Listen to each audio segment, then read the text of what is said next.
Let's begin. I think we've got with us everyone who's won an award today. So congratulations to all of you, first of all.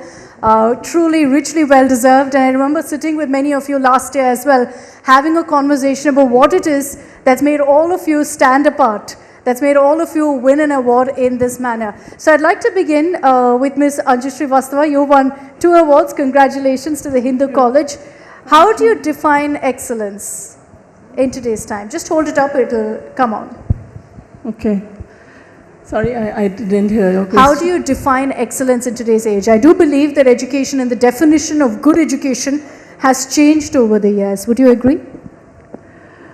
Well, yeah, I definitely agree, because the time when we were students, what we thought is excellence is definitely different now. It is not just about books, it is about so much more to be added to your personality, to your grooming, and your college experience with its higher education. So I think it is, if I can give it a name, then from my side, what I've learned over these years as principal in Hindu College is how to empower the students with opportunities, which I think reaps rewards. So that I feel is excellence. And so if I look at it from this perspective or this aim, then we in our college feel that there should be some kind of, it's difficult to define, but we have worked towards certain principles which we have embraced, and the first of which is to be able to enhance education quality. And in that, a few things that we are conscious about. The first one is that since the college is rich in its history, in its diversity, and has multiple streams, so that becomes a point where we feel that that can be encashed, or that can be taken to the advantage of giving, the students having a unique exposure to a gamut of streams. And we encourage our students to invest in developing interests in multiple disciplines, so that they have a diverse range of experience. So while as Sir Dinesh Singh sir had just mentioned when he spoke so beautifully about the restrictions, the constrictions, and the mandatory nature of the curriculum, which restricts you to be, at the time of entering the college, you have to be, sort of glued to a specialization. That is a mandatory thing. But within that specialization, whatever flexibility can be achieved through going interdisciplinary, taking courses, or taking, now with NEP, the skill enhancement courses, etc., which they should not take from their own discipline. I think that gives them a flexible skill set, and then that can make them adapt to the changing demands of the market. We feel that it's very important for them to imbibe all of these things, which NEP now is providing. And I'm glad we're having this conversation about skill. Can I bring in Mr. RANGAN BANERJEE? Sir, in my conversation with Dr. Dinesh Singh, he repeatedly referred to IIT, that it's a center of excellence, but also that while you're implementing changes now, that perhaps the system in the IITs is always considered to be rigid. Is that the case, considering that you constantly, of course, are deemed almost one of the top institutes in the country? How is that? I hope it is not so. I mean, Professor Dinesh Singh may have had a personal experience, but our endeavor basically is to create the students for the future. So our objective is to open up the mind. And for us, excellence in education and research is about breaking boundaries, looking at what is needed for society. When we talk about an education, we are looking at a holistic education. Some of it is happening in the classroom, but a lot of it is also happening in the activities that the students are doing. So it's in the hostels, it's in the clubs.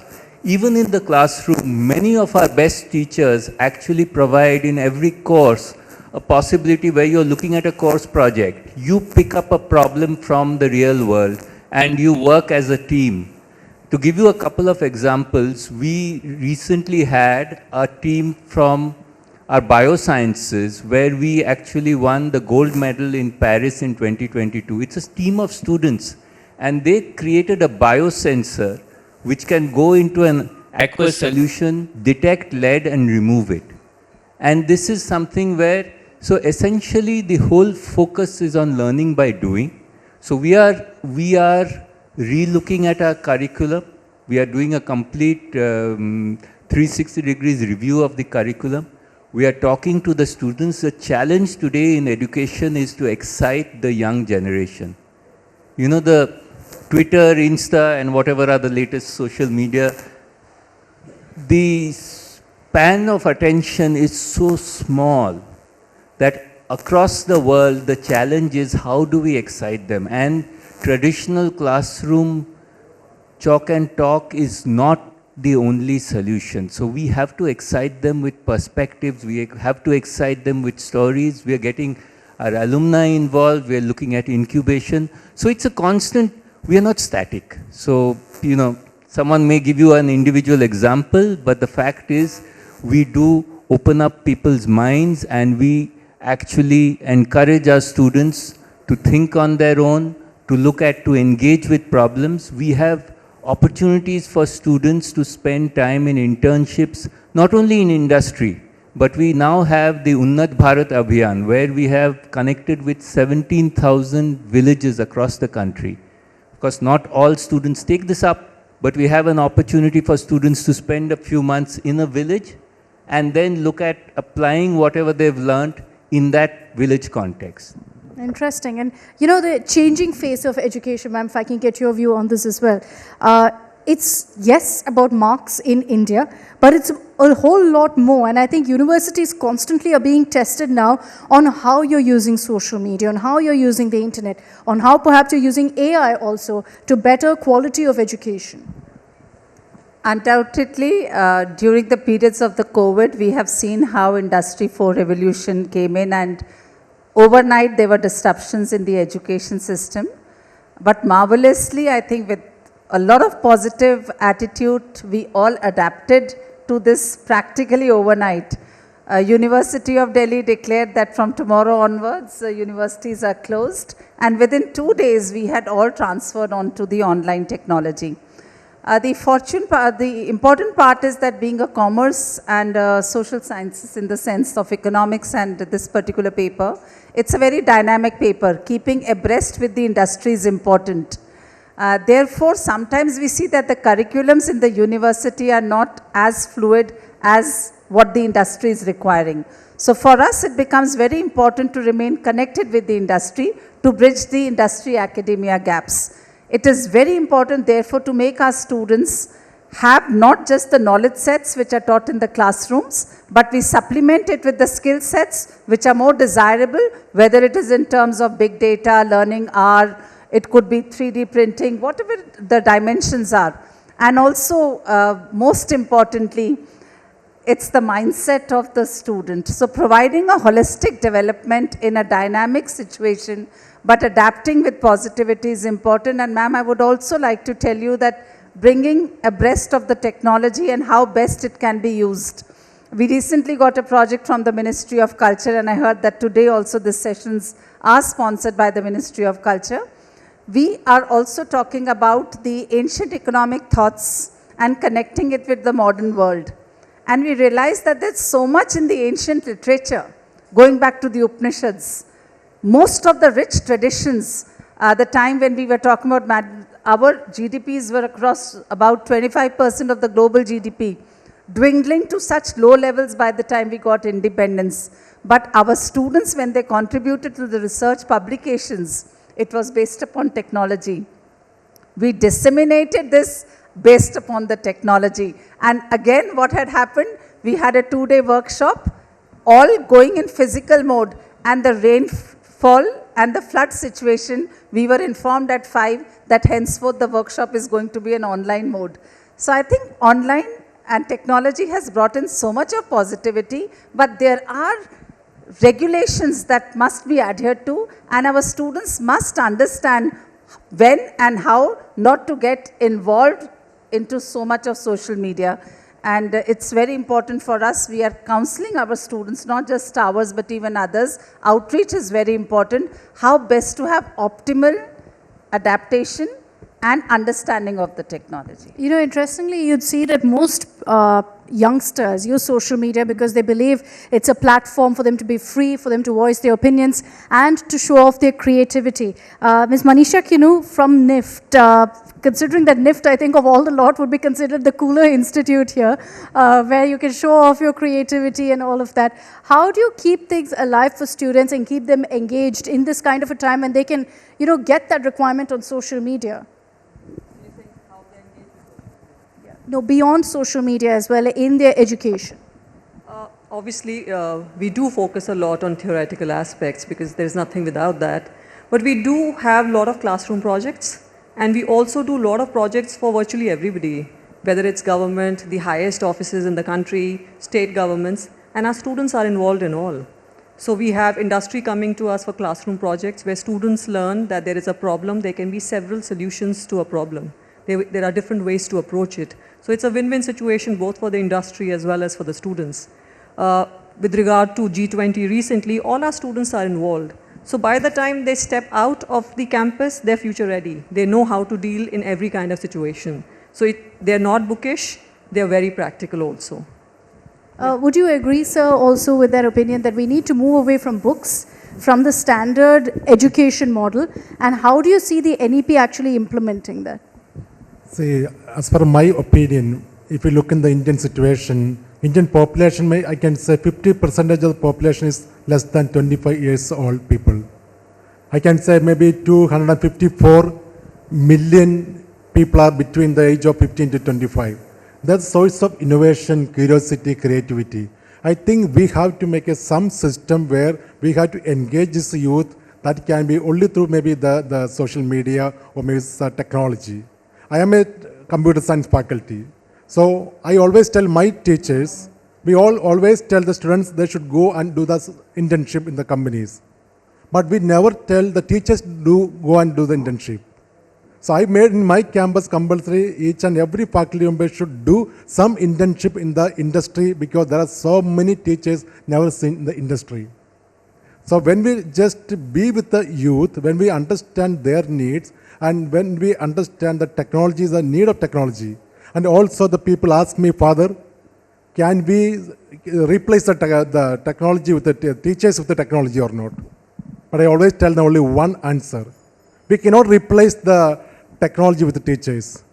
But the teachers who are not using the technology will be soon replaced with the teachers who are using the technology.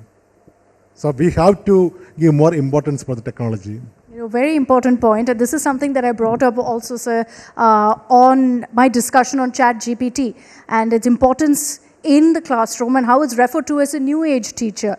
It's such a circumstance where students can literally type into their laptop any question that they have and get answers in seconds. How do you keep your teaching faculty really active, proactive in addressing students' queries and creating that connect? Yeah, this is a very important question. And if you look at the overall NEP 2020 perspectives, the purpose is to interact more and more personal with the students. And that's what now the education is not just like a bookcase in the classroom, like you said, right? Because if you have something which is already available on the social media, which is already available on NPTEL or all the, why the student would be interested? So I think the first lecture should be very important, where the importance of the course is to be taught. Why this course is important, like somebody or Professor Dinesh was talking about fluid mechanics, right? So the importance of every subject is to be clarified to every student, and then we have to make the practical sessions for these courses. So now in every course, we have already revised our curriculum at IIT Roorkee, and our every course is connected with the practical application of that course. So with that mindset, what we have done, we have in Uttarakhand itself, there are more than in the IIT Roorkee area, more than 600 MSMEs. So we have just created a kind of workshop which we called Uttarakhand Udyog Mahotsav. Under that, we invited all these entrepreneurs nearby, and we had a brainstorming session with our students, our PhDs, masters and undergraduate students, they displayed the posters also. And then there was a connectivity of industry and academia, and the problems were identified by the industry, and that was transferred to the respective departments, and we made it something like a kind of the creativity there. So we made it more competitive also. So around 1,000 ideas we get every year nowadays because of these kind of the practical connectivity. We have very good tinkering lab, and these kind of labs are required nowadays in every institute. Every higher education or every school needs a kind of those kind of practical labs where the students should be given freedom, and it should not be made a branch specific like the mindset of the parent, mindset of the student that computer is the only branch where the success is there. I think that era has gone, and multidisciplinary approach will come into the picture where every branch of science and engineering and these students will come together and they will work for the product development. And finally, so startups are the things where we are encouraging our young brains to come up for the generate the ideas and bring it to the level of startup. So our institutes fund them if the ideas are creative. So we shortlist around 50 ideas and then we fund them and the students work for them, and again we give them the leave also. They can take a semester leave also and they work on the entire problem and then they can transfer it to the industry. And that has made a lot of change and also made the student creative, and now they have got the mindset also that how the education can be related with the practicality and developing some kind of product, and that is where the multidisciplinary approaches through science and engineering, technology and finally economics also, because otherwise they were less connected, the engineering students are less connected with the science courses. Now they are taking more and more humanities and social science courses. In between, we have also introduced this course like Indian Knowledge System. So this is the first time we have created at IIT Roorkee, where the first year all students will learn about this Indian Knowledge System course, where the ethics will also be important, and even the need of the yoga, need of the kind of the stress buster for the their overall holistic development, which has been told multiple times. So that is where we are now creating at IIT Roorkee, and I think every institute, all IITs, because all IITs, all NITs, or in fact all educational institutes, universities or higher education institutes, they are working together in all where we talk about the collaborations also, signing the MOUs also, and the institutes and the social groups, they are coming together in order to develop these kind of products where the need of the hour is that connect the student with the society, make them aware about the responsibilities towards the society, and that is the holistic development of the student. I'm glad, Professor Pant, that you made this point. Dr. Sudhir Krishnaswamy, do you believe, and there was a time, that, and this is a conversation I had with Dr. Dinesh Singh as well, where all of these steps that all of our professors have spoken about, talking about holistic development, about skill development, these are conversations that have happened in reputed universities for decades now, and India is just getting there. Why is that? Why are we always behind the curve? So, I'm not sure that that I want to make a comparative argument about what other universities might be doing, but I'll just take your prompt to say that, at least to my mind, the conversation about skills in university education seems at the very least confused, if not completely wrong-headed. And so I'm going to stick my neck out and say that we don't try to do any of this. We're a university. We have to teach our students foundational first principles learning. Yes, they need to solve problems. They just don't need to solve the problems of today. They need to solve problems that they cannot even imagine across a lifetime. And the way we can educate them to solve those problems is to teach them foundational first principles. And so the approach at the National Law School, and I think it's bared itself out over the last 3 decades, is we do this. We don't teach people a shallow version of craft. Craft is very important, but we would make a horrible mistake if what we were doing was to cater to the next person who comes along, in my case, next professional practitioner or firm, and then build my syllabus around what they need. Beyond a point, I don't care what they need. I know my field, and I know that my duty to my students is to teach them the foundational principles of that field. And As things have it, I think we have proved quite well that the market will come to us. So I think that the comparative point and the language of skills in Indian higher education has if it's simply a corrective skew, meaning that in the past we taught really boring classes where we never taught our students to apply themselves to problems at hand, then I think it's valuable. But I don't think that the best universities in the world, and so if the view is that we should learn from the best universities in the world because they teach skills, then I think we have it the wrong way around. The best universities in the world teach foundational first principles in any field. That is what we should do. We must teach it in a problem-based learning pedagogy, but we should not forget that we're not just teaching to one market or the other. So that's the view of education that we take, and we have no intentions of changing it, whatever a fashionable policy framework might say. So I'm sorry, it's slightly contrarian to the line that you asked me to reflect on, but at least I can say with conviction that the best universities in the world do not do skill-based craft training. That's not what the best universities do. So we would do well to think carefully about where the place of skills is in a university curriculum.